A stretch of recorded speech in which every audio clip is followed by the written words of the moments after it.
Curious ako. Magkano? Only rice na. Sige, pabili. So, curious ako kung ano talaga ang lasa nitong mga lutong Ilonggo na inasal.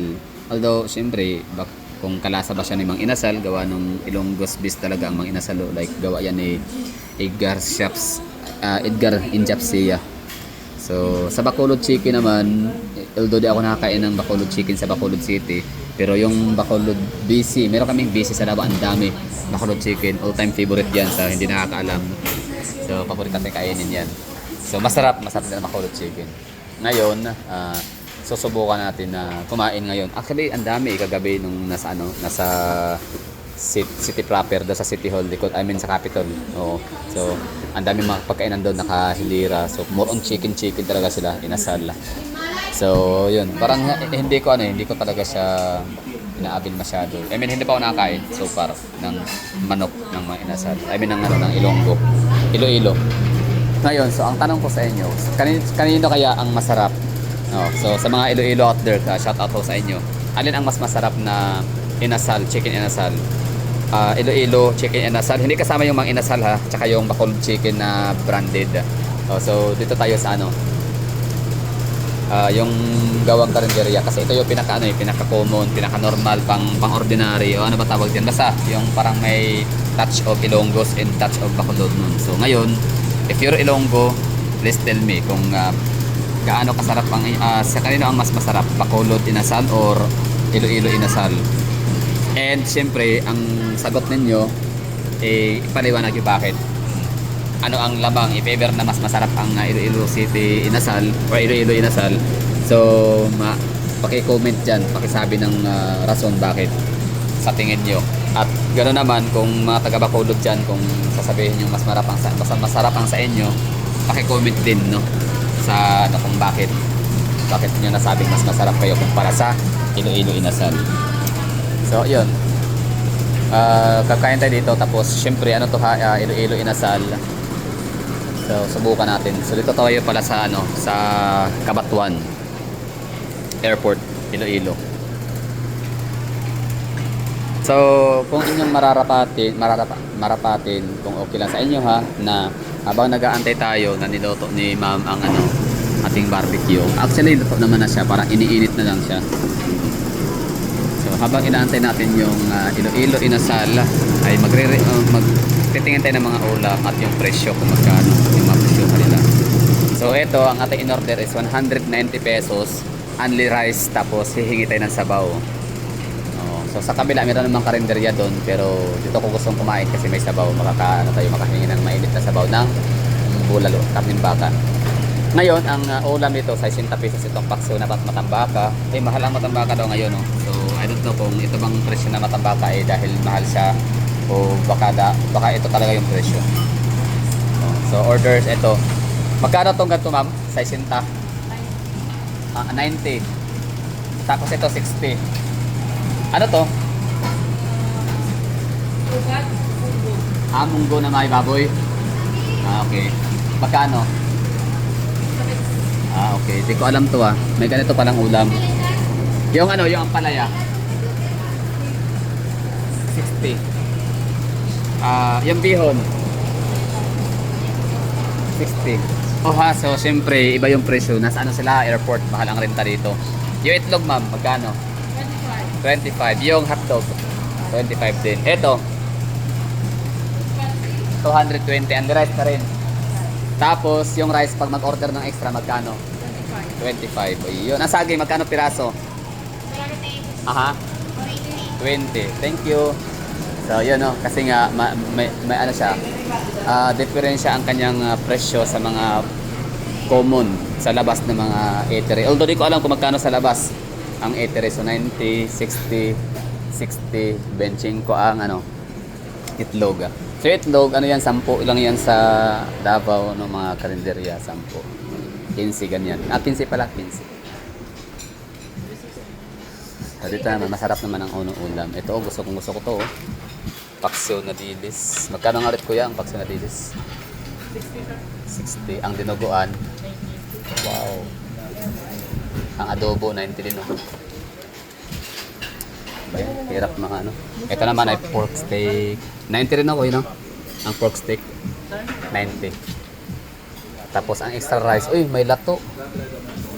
Tama ba? Lato ba to? Okay, 90. 90 din. Tama ba ako, Koy? Lato, Koy? Lato ba? Ano yung parang... Ha?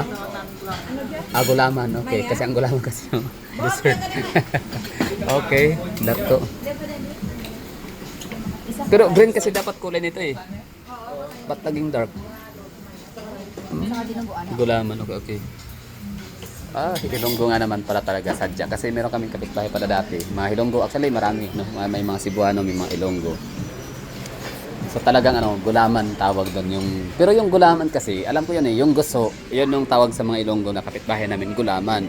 Pero guso, yun, sa Tagalog, kulay green. Pero dito kasi hindi kulay green. Okay na? So kulay green yung guso. Dapat, no, alam ko yun, gulaman is guso sa Tagalog. Pero, naging itim.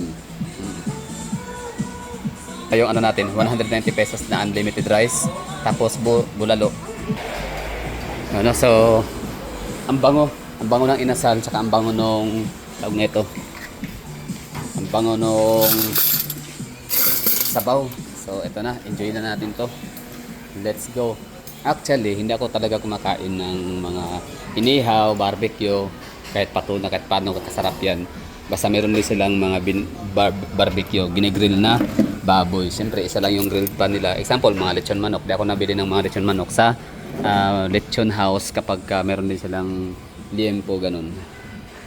Pero this time, kahit merong liempo doon, okay lang kasi ito na nga, gutom ako at kailangan kumain. At ito lang talaga yung napili kong medyo makatarungan na presyo na 190 na mukhang masarap. At saka, ito na rin, review na rin siya. Tingnan natin kung masarap ba talaga. Or I mean, ano ba ang lasa? Masarap naman lahat ng pagkain, of course. Sa pag-appreciate na lang yan.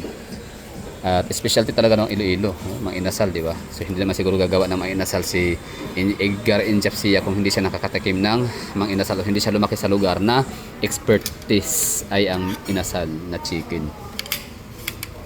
So ngayon, tikman natin siya ng walang sawsaw, yung walang sawsawan. So tingnan natin. Like ano, yun na nga, bali may hostesya, no? May justify or parang ito lang yung parang ano, yun na nga, parang tama na yung presyo. Tapos ito pa, matikman pa natin yung ano, inasal ng Iloilo. And tingnan natin kung gaano nga ba kasarap, kung anong level, kung magmamatch ba ang sarap nito sa aking obserbasyon. Kung dahil sabihin masarap, masarap ba talaga siya? Or OA lang ang mga Ilonggo, magsabi na masarap ang inasal, kahit medyo core lang naman ang lasa. So wala akong ideya. Let's go. Okay, so speaking of ano, inasal pala. Ano ba ang mga inasal ang paborito ko, no, na kinakain? So number 1 mang inasal, number 2 ang meron kami dinsyos. Yun, sarap ng dinsyos, grabe, napaka ano, tasty. Tsaka ano, napaka juicy. Tapos pangatlo ang dinsyos, pangalawa, ang pangatlo ay penongs, pang-apat ang bakulod chicken. So yan yung masarap yun. Pero yung tatlo in any order na yon, pero yung number 1 talaga, wala nga kaagaw nun, ang mang inasal. Alright. Di ko alam kung ano, paano. Huwag na lang videohan yung aking bibig. Hindi rin kaaya-aya. Ito na lang, oh.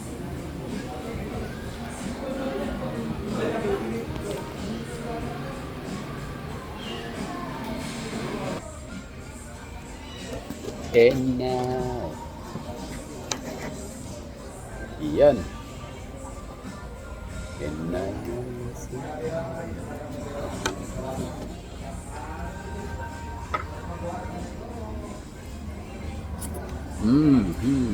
lasang usok. Yung usok, nalasahan ko siya. So good luck sa manikutin ba ang usok. So maliban sa usok, gusto kong mag-focus sa lasa.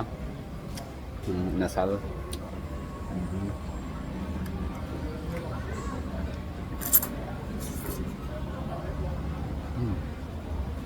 Lasang usok pa rin. Sorry guys. Sorry mga kagala. Hindi ko intention na ano. Wala itong ibig sabihin. Eh, yun ang nalatsahan ko yung usok eh.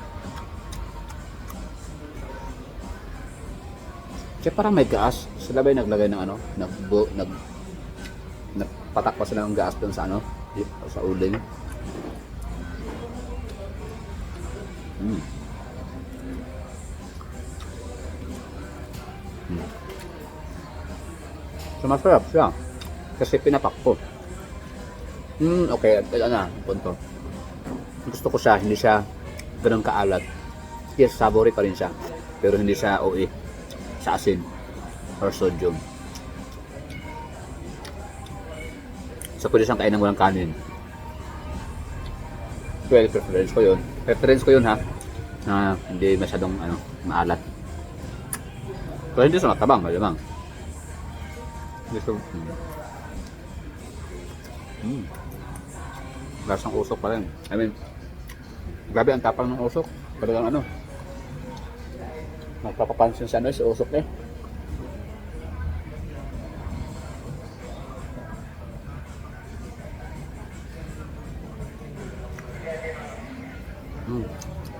Ba yan?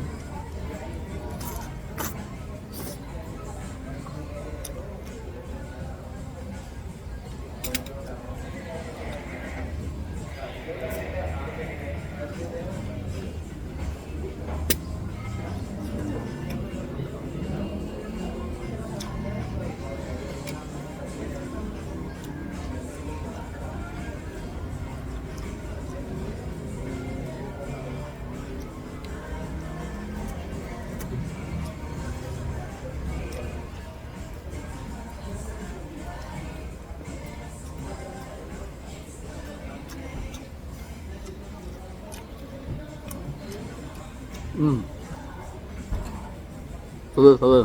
Hindi ko na kaya ang hangang Okay, live update no. So nag-order na tayo ng panibagong ulam pero naintindihan tayo. Ito na, nag-order tayo ng paksiw. Ang problema yung paksiw na patambaka, walang sauce, yung toyo.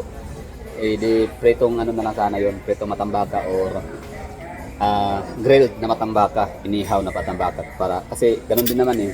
Toyo lang din naman no, walang sauce. So sabi ko paano ko kakain ng kanin, kaya ako nag-order kasi gustong kumain, magpakabusog. Yan, binigyan tayo ng So salamat kay ma'am, kabait naman. Naintindihan niya. Talaga kaya. Sorry guys, ha. Ihiwalay ko lang yung kanin na nakikita ng usok. So alam ko hindi naman siguro ganyan na ang standard ng Iloilo inasal. Ano sa tingin niyo? Tama no? Alangan naman no. Yan, so ko na to, iwalay. Hindi ko siya pwedeng kainin. Yan. Okay na, we're done. So yun yung lasa ng Ito baka anong lasa nito baka masarap to. Okay. Normal lang kalorita. So that would be all. Thank you for watching. So lasang lasang usok. Ang hangga rin sakit sa dila, sa bibig ng usok. So at hindi yan ang representative or representation ng Iloilo inasal.